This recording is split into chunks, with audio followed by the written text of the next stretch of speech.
guys, how are you doing today? Welcome back to a random lifestyle vlog. So today I'd like to show you my top 10 summer fragrances this year. Okay, this year, because that changes like every season or like every year.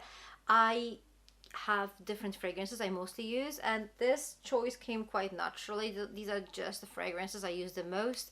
So I'd like to show you what I mostly use these days. Most of these fragrances are actually quite new to my collection, so that's probably why I use them more often. But yeah, let me just show you which these fragrances are. So I'm going to start with this fragrance over here. This is Perfect Intense by Marc Jacobs. So this is the bottle. And I think it was Socky London who actually mentioned that this, to her, it just smells like a banana. I don't know how. I mean, I kind of get what she means. There is this kind of like warm, almost like a spicy vibe to it. But this is mostly like a white floral scent with some sandalwood, I think, and almond. Very beautiful. I mean, I love it. I think it's quite compared to the original Perfect, which I'm a fan of, this one is much heavier, and for some of you this could be more like an evening scent, I suppose, but to me this is like an all-day beautiful fragrance. It just gives me this kind of sunny, warm vibe, so that's why I love it. The next fragrance is by Diptyque, and this is Tam Dao. The one I have is Eau de Toilette. And this is just beautiful. This is stunning. This is something I actually wanted to buy for a while. This is a woody fragrance, mostly focused around sandalwood. It gives me like a heavy incense vibe. I love like burning incense in my apartment, so this is very much up my alley. Very heavy on sandalwood. It has some ambery kind of notes in here. Very, very beautiful. I think it's very unisex as well, so not necessarily, I mean, if you prefer very feminine fragrances, then this might not be perfect for you, but it's just so stunning. Okay, so we're changing the vibe a little bit. The next fragrance is actually a new release for this year. This is Nuit Tresor Intense. This one is very feminine. It's very feminine, it's very gourmandish. I think I'm going to make a separate video comparing all these fragrances, all the Nuit Tresor fragrances by Lancome. But this one is very bright, cherry focused fragrance. It has some rose in it. It has some gourmand notes. Very beautiful. Compared to the original one, it's definitely much more digestible, I think. It's much more straightforward. It doesn't really have like so many notes that you can't really wrap your head around it. It's a very beautiful, feminine, summery but quite deep scent. So yeah, I think it's actually quite sexy as well. I think most of these fragrances, most of the fragrances from this collection are actually quite sexy. So obviously this one is as well. Okay, the next one is actually released from the last year. This is Angel Iced Star. This is Eau de Toilette, but these Eau de Toilettes are like, they just last forever. I don't know how they do it, but I have Eau de Parfum Intense fragrances that don't last that long. So yeah, this is if you're worried about the original DNA, I mean, it's there, I'm not going to lie. There is some patchouli, there is some praline notes in here, but it's mostly focused on pineapple and coconut, so it's like a very tropical scent. And I think the original, oh, this is just so stunning. The original DNA kind of gives a little bit of this kind of like a booziness kind of vibe to it. It's like a tropical alcoholic cocktail to me. Very, very beautiful, and this is definitely the one I use a lot. Yeah, very beautiful fragrance. I think I just alternate, usually I alternate between this and the, what was the other one? Eau Croisière. But this year, this one is actually winning. So next up we have something by Kenzo, and this is just stunning, guys, and for the price this actually smells super expensive. So this is Kenzo World Power. So this is the bottle. Such a beautiful fragrance.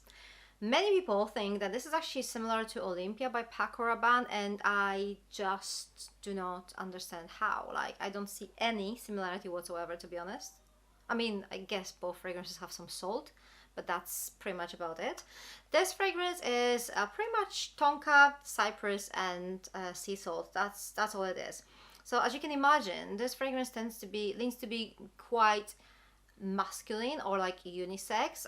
If you love your feminine fragrances, this might be a little bit too masculine for you. Perfect unisex fragrance. This just, I don't know, it just smells so expensive and so like luxurious at the same time. To me, Olympia by Paco Rabanne is very kind of feminine fragrance, whereas this one is more, I don't know, it's more refined. So I wouldn't even compare these two, as I don't really find them similar, but since so many people actually think they are, I kind of feel like I need to say that this one is like 100 times better in my personal opinion. Okay, next up we have a celebrity scent, and this is Ariana Grande, God is a Woman. I usually ditch the plasticky things, so that's why it looks the way it looks. I just prefer like a bare bottle. This seems to be quite polarizing. There are so many people who are actually disappointed with it for some reason, and there are actually people who love it. I'm in the second group. I actually really love this fragrance. I think this is such a beautiful kind of summer fragrance. To me, this is a perfect freshie. It has like a very prominent pear note. It has some like muskiness around it. Very, very beautiful fragrance, very lightweight. This is like a perfect fragrance for hot summer days. It's not too cloying, it's not too sweet, lightweight, kind of like clean, beautiful fragrance. So next one is Lalique Infinite Shine, and oh my god, just look at this bottle. This bottle is everything.